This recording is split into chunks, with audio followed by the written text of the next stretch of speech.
Hi, welcome to Telugu journalist channel. ఈ video చూస్తున్న వాళ్ళందరూ కూడా దయచేసి మన తెలుగు జర్నలిస్ట్ ఛానల్ సబ్స్క్రైబ్ చేసుకోండి. అలాగే వీడియో నచ్చితే కంపల్సరీగా లైక్ చేయండి. మీ ఫ్రెండ్స్కి ఇతర సోషల్ మీడియా గ్రూప్లో కూడా షేర్ చేయండి. గత 2-3 ఏళ్లుగా యుద్ధాల కాలం అనేది నడుస్తుంది. మనందరికీ తెలుసు ఆ విషయము. 3 ఏళ్ల క్రితం రష్యా ఉక్రెయిన్ మధ్య యుద్ధం స్టార్ట్ అయితే ఆ తర్వాత హమాస్ని టార్గెట్గా చేసి హమాస్ వీళ్ళ మీద ఇజ్రాయెల్ మీద దాడి చేయడం, ఇజ్రాయెల్ మళ్ళీ టార్గెట్ చేసి వాళ్ళని గాజా మొత్తాన్ని కూడా లేపి పరిసే పరిస్థితిలో ఉంది.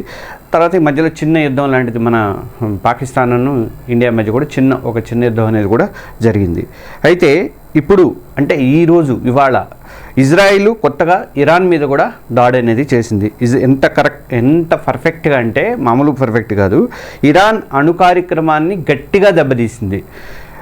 భవిష్యత్తులో మళ్ళీ అణుయుద్ధం పేరుతో ఏ దేశం కూడా బెదిరించే పరిస్థితి అనేది లేకుండా చేసింది.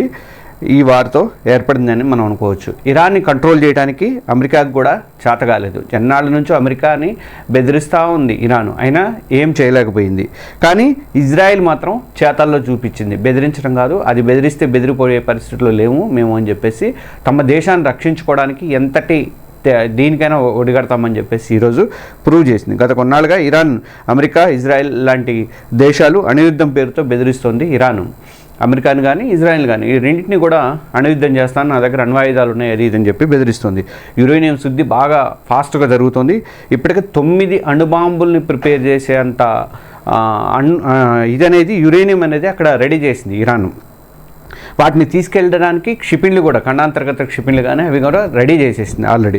మాటిమాటికి అణ్వాయుధ బూచిని చూపించి బెదిరిస్తుంటే తట్టుకోలేకపోయింది ఇజ్రాయెల్. ఇప్పుడు అందుకే తన దేశాన్ని రక్షించుకోవడానికి తెగించి పోరాడింది. ఇరాన్ అణు కార్యక్రమం మీద ప్రధానంగా దృష్టి పెట్టి ఆపరేషన్ రైజింగ్ లైన్ పేరు మీద భారీ ఎత్తున దాడులకు పాల్పడింది ఇరాన్ మీద దాడులకు పాల్పడింది ఇజ్రాయెల్. ఇరాన్ అణ్వాయుధ కార్యక్రమం చేపట్టినటువంటి ప్రాంతాలనే టార్గెట్ చేసుకొని చేసింది. అక్కడ నంతాజ్లోని అణుశుద్ధి కేంద్రాన్ని టార్గెట్ చేసింది.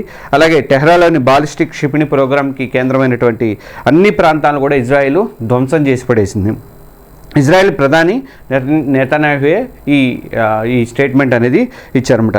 అంటే శత్రువు యొక్క మూలాల్ని కూకటి వీళ్లతో సహా పెకిలేయాలని చెప్పేసి ఇజ్రాయెల్ పద్ధతి అలాంటిది. అది ఎక్కడో ఏ దేశంలో ఉన్నా సరే శత్రువులు ఉన్నారంటే వాళ్ళని ఏదో రకంగా హతమార్చే పద్ధతి ఉంది వాళ్ళకి. అలాగే ఇక్కడ కూడా ఇరాన్కి అట్లాంటి బుద్ధి అనేది చెప్పింది. ఈ దాడుల్లో ఇరాన్ మిలిటరీ చీఫ్ని కూడా హతమార్చింది. 2 సీనియర్ సైంటిస్టులు, వీళ్ళు న్యూక్లియర్ సైంటిస్టులు, వాళ్ళని కూడా హతమార్చింది.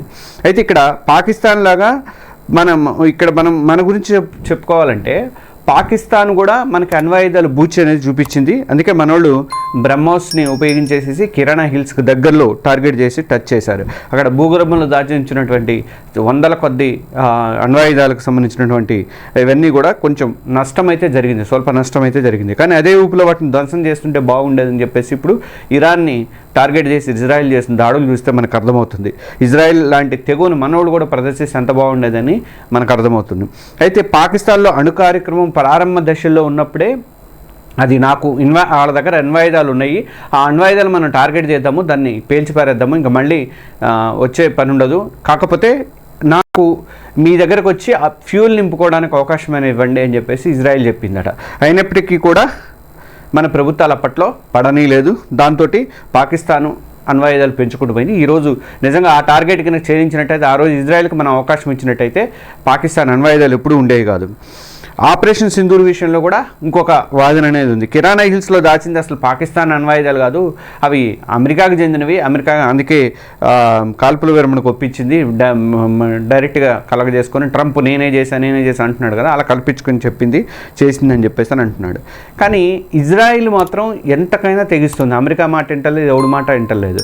అలా మనకి పాకిస్తాన్ ఉగ్రవాదులకు సహాయం చేస్తుందని చెప్పేసి మనందరికీ తెలుసు. అయినప్పటికీ కూడా మనకి మాత్రం అమెరికా సపోర్ట్ ఇవ్వట్లేదు, ఆ దేశానికే సపోర్ట్ ఇస్తుంది. పైగా June 14 అంటే రేపు అనుకుంటా, ఇవాళ రేపట్లో అమెరికా ఆర్మీ డే జరుగుతుంది. దానికి మొత్తం ఈ పాక్ సైన్యాధ్యక్షుడైనటువంటి మునీన్ కూడా పిలిచి వాళ్ళకి గెస్ట్గా పిలిచింది. అంటే అమెరికా ఎంత దౌర్భాగ్యంగా ప్రవర్తిస్తుంది అనేది ఇండియా విషయంలో ఎంత ఇదిగా, మనకు మాత్రం బిజినెస్ కావాలి, వాళ్ళు అమ్ముకోవడానికి మనకి బిజినెస్ మార్కెట్ ఇవ్వాలి, కానీ సపోర్ట్ మాత్రం దానికి ఇస్తుంది. ఎంత దారుణమైన విషయం చూడండి.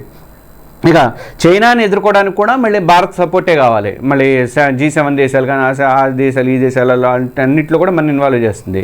ఇటు వచ్చేసరికి సముద్రాల మీద నిఘా కావాలి, దానికి అన్నిటికీ అన్నీ కావాలి.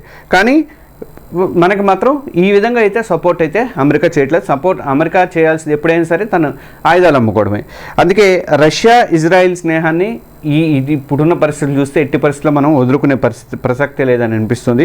అమెరికా నమ్ముకుంటే మాత్రం కుక్కతోక పట్టుకొని గోదావరి ఇదినట్టే అవుతుంది. ఏదేమైనా ఇజ్రాయిల్ ధైర్యానికి మెచ్చుకోవాలి. అరిచే కుక్కని కరవనీయకుండా ముందే వేటు వేసింది, ఇరాన్ని చావు దెబ్బతీసింది. ఈ విషయంలో ఇజ్రాయిల్ లాంటి దేశాలకి ఇజ్రాయిల్కి ఉన్నటువంటి పవర్ మనకు కూడా కావాలని మీరు కోరుకుంటున్నారు. భారత్ ఎలా వ్యవహరిస్తే బాగుంటుంది పాకిస్తాన్ విషయంలో మీరు అనుకుంటున్నారు. ఇజ్రాయిల్ చేసిన పని కరెక్టే అని మీరు అనుకుంటున్నారా? దయచేసి మీ కామెంట్స్ రూపంలో తెలియజేయండి. మన ఛానల్ మాత్రం కంపల్సరీగా ప్రతి ఒక్కరు కూడా సబ్స్క్రైబ్ చేసుకోండి. Thank you.